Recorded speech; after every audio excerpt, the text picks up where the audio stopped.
नमस्ते friends, gardening with वंदना में आपका स्वागत है। आज मैं आपको ये दिखाती हूँ, इसको डीएपी बोलते हैं। ये छोटे छोटे ग्रेन्यूल हैं और इसका हम अपनी गार्डनिंग में इसका कैसे इस्तेमाल करते हैं, आज इसी के बारे में हम जानेंगे। ये छोटा छोटा ग्रेन्यूल होता है और इसका इस्तेमाल सभी लोग, चाहे वो खेत में काम करने वाले लोग हों, किसान लोग या गार्डनर हों, हमारे आपके जैसे, जो अपने यहाँ 100-200 गमले रखे हों या 10-20 गमले भी रखे हों, तो वो लोग इनका खूब इस्तेमाल करते हैं। और आज हम जानेंगे कि इनका इस्तेमाल हम किन किन पौधों में कर सकते हैं और कैसे करते हैं, और इनमें क्या क्या हमें मिलता है ये भी जान लेना बहुत ज़्यादा आवश्यक है। और तभी हम इसका प्रयोग किन पौधों में करें और किस में नहीं करें, ये भी हमें समझना ज़रूरी है। आज यही जानेंगे हम। तो आइए चलिए इसमें बात करते हैं कि ये डीएपी होता क्या है। तो डीएपी को डाई अमोनियम फॉस्फेट कहते हैं। डाई अमोनियम फॉस्फेट इसका पूरा नाम है और इसमें नाइट्रोजन की मात्रा 18% होती है और फॉस्फोरस की मात्रा 46 या 48% होती है। 46 ही होती है, किसी किसी में 48 भी पाया जाता है।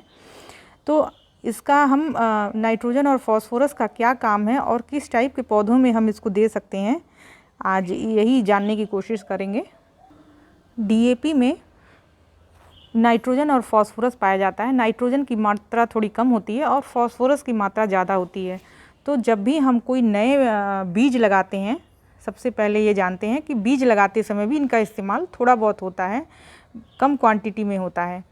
जब भी हम बीज लगाएं तो उसमें 2-4 दाने अगर हम डीएपी के भी डाल देते हैं तो फॉस्फोरस का काम जड़ों को बढ़ाना होता है, तो वो इसमें बहुत अच्छा काम करता है। नाइट्रोजन इसमें 18% है और फॉस्फोरस की मात्रा 46% होती है। तो जब भी पौधे छोटे अवस्था में रहते हैं, छोटी सैपलिंग मान लीजिए आप लाते हैं बाज़ार से अपने घर में लगाने के लिए, तो जब भी हम मिट्टी तैयार करते हैं, ख़ास करके ये फूलों के पौधे विंटर सीजन में, तो इन विंटर सीजन के पौधों की लाइफ साइकिल बहुत छोटी होती है।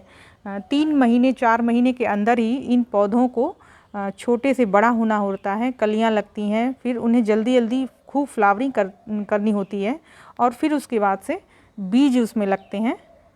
मतलब अपनी नई जनरेशन उन्हें देनी रहती है और देने के बाद फिर उनका लाइफ साइकिल ख़त्म हो जाता है। तो ये प्रक्रिया जो 3-4 महीने की होती है और ये बहुत छोटा टाइम पीरियड होता है एक पौधे के लिए, तो उसमें वो जल्दी जल्दी बढ़ें, या कभी कभी हम खुद भी पौधे लेट में लाते हैं तो फिर उनको जल्दी से बढ़ाना होता है।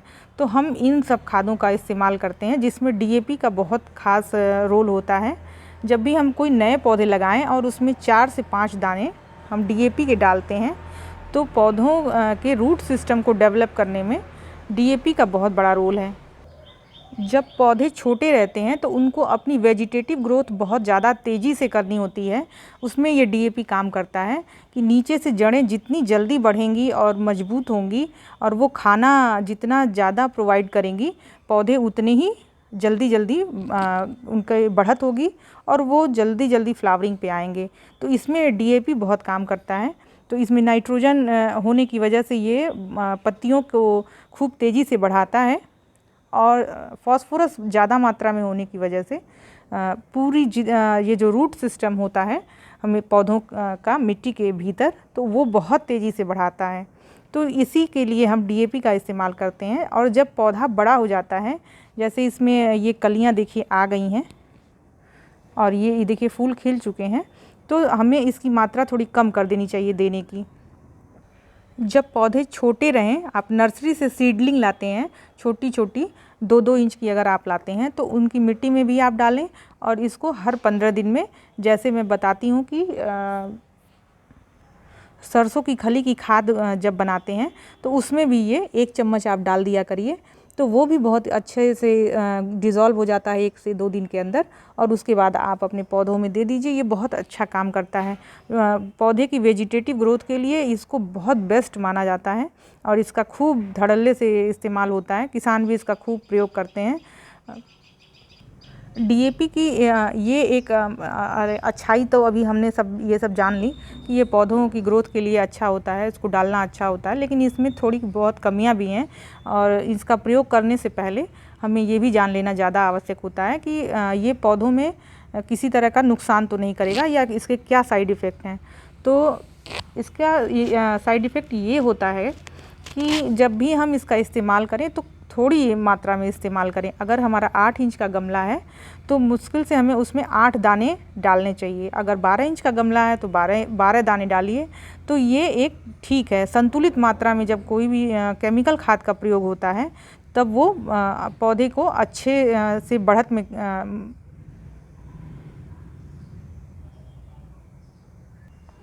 उनकी बढ़त में सहायक होता है। लेकिन अगर अधिक मात्रा में डाल दिया जाए यही डीएपी तो इससे पौधे जलने लगते हैं और ये मिट्टी को एल्कलाइन बनाने लगता है। कोई भी जो फ्लावर वाले प्लांट मैक्सिमम होते हैं या जो सब्जियों के पौधे हैं उसमें एसिडिक सॉइल ज़्यादा पसंद करते हैं पौधे, लेकिन इसको ज़्यादा डाल देने से यानी डीएपी ज़्यादा डाल देने से पौधा एल्कलाइन की जो मिट्टी है वो एल्कलाइन होने लगती है। तो हमको उसे इतनी संतुलित मात्रा में डालना है कि वो मेरे पौधे को फ़ायदा भी करे और एल्कलाइन भी ना हो, क्योंकि इसकी जो ये प्रवृत्ति है एल्कलाइन बनाने की, तो इसके लिए हम क्या करते हैं वो भी मैं बताती हूँ।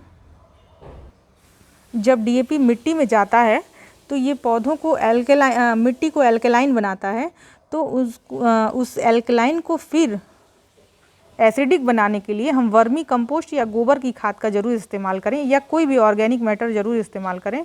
ऑर्गेनिक मैटर की ये अच्छाई होती है कि वो मिट्टी का पीएच कभी भी ख़राब नहीं होने देता है। और इसीलिए मैं बार बार भी ये भी कहती हूँ या सभी लोग कहते हैं कि ऑर्गेनिक चीज़ों का आप इस्तेमाल ज़्यादा करिए, ऑर्गेनिक खाद का इस्तेमाल ज़्यादा करिए, केमिकल खाद का इस्तेमाल कम करिए। तो इसके साथ साथ हमें ऑर्गेनिक मैटर भी इसमें ज़रूर डालना चाहिए। एक तो मिट्टी जब हम तैयार करते हैं पौधों की उसमें भी हमें गोबर की खाद या वर्मी कंपोस्ट डालना चाहिए, और वैसे भी 15 दिन के अंदर आप एक मुट्ठी एक गमले में दीजिए तो आपके पौधे का पीएच अच्छा रहेगा। और आप डीएपी भी उसमें इस्तेमाल करिए तो आपको केमिकल फर्टिलाइज़र का भी फ़ायदा होगा। लेकिन कुछ पौधों में जिसमें एसिडिक सॉइल पसंद होता है पौधों को, जैसे रोज़ प्लांट है उसको एसिडिक सॉइल पसंद होती है, तो उसमें इसका बहुत कम इस्तेमाल करना चाहिए। आप इसका इस्तेमाल डहेलिया में, गेंदे के पौधे में, गेंदे की जब छोटी आप सैपलिंग लगाएं तो उसमें भी आप डाल सकते हैं। पिटूनिया में, पैंजी में, ये सब में थोड़ी थोड़ी मात्रा में आप डालिए। आपको रेशियो मैंने बता दिया है कि अगर आपका 8 इंच का गमला है तो आप 8 दाने गिन करके डालिए। ये देखिए ये ग्रेन्यूल में आता है, आप एकदम आराम से इसको डाल सकते हैं, या आप इसका घोल भी बना लें। जैसा कि आप लिक्विड खाद कोई बना रहे हो, चाहे वो गोबर की खाद हो या सरसों की खली का खाद हो, तो उसमें भी आप ये 1 चम्मच अगर मिला लेंगे तो आपके पौधों में वो डाइल्यूट होकर के सब जगह चला जाएगा। तो आप इसका जब भी इस्तेमाल करें तो थोड़ा संतुलित मात्रा में इस्तेमाल करें, बहुत ज़्यादा ना इस्तेमाल करें, नहीं तो ये पौधों को जला भी सकता है। अल्कलाइन जब मिट्टी होने लगती है तो पौधे की जो रूट सिस्टम है वो खाना सही से ले नहीं पाता है, और जब खाना सही से रूट द्वारा जाएगा नहीं तो पौधे पूरी तरह से विकसित नहीं हो पाता है, पौधे सूखने लगते हैं और हमें पता नहीं चल पाता है कि किस चीज़ की कमी हो गई है। तो ये गलतियां हम ना करें तो ज़्यादा अच्छा है। तो डीएपी के बारे में इसके फ़ायदे और नुकसान लगभग मैंने बता दिए। तो आप डीएपी का इस्तेमाल भरपूर करिए, लेकिन फूलों के पौधों में आप करिए। चूँकि ये ऑर्गेनिक नहीं है तो आप अगर सब्जियों में ना करें तो ज़्यादा अच्छा है। डीएपी का इस्तेमाल फास्फोरस और नाइट्रोजन के लिए किया जाता है। इससे जड़ें बहुत अच्छी बढ़ती हैं और वेजिटेटिव ग्रोथ अच्छी होती है। तो आप इसका सॉलिड मतलब बहुत थोड़ी थोड़ी मात्रा में, 8 इंच का गमला है तो 8 दाने, 10 इंच का गमला है तो 10 दाने, इस तरह से ही आप दीजिए तो आपके यहाँ बहुत अच्छे से पौधे सर्वाइव भी करेंगे और मिट्टी एल्कलाइन नहीं होने पाएगी। आप ऑर्गेनिक मैटर का भी इस्तेमाल करिए साथ साथ। अगर हम डीएपी का इस्तेमाल करते हैं तो हमें ये समझ लेना चाहिए कि ऑर्गेनिक मैटर हमें ज़रूर इस्तेमाल करना है। तो लगभग आपको सभी जानकारी इससे रिलेटेड जो थी डीएपी से रिलेटेड तो आपको दे ही दी है, और आप भी इसका इस्तेमाल करिए, इसका लाभ उठाइए। और मेरा ये वीडियो आपको अच्छा लगा हो तो इसे लाइक करिएगा, शेयर करिएगा, मेरे चैनल को सब्सक्राइब भी करिएगा। नमस्ते फ्रेंड्स।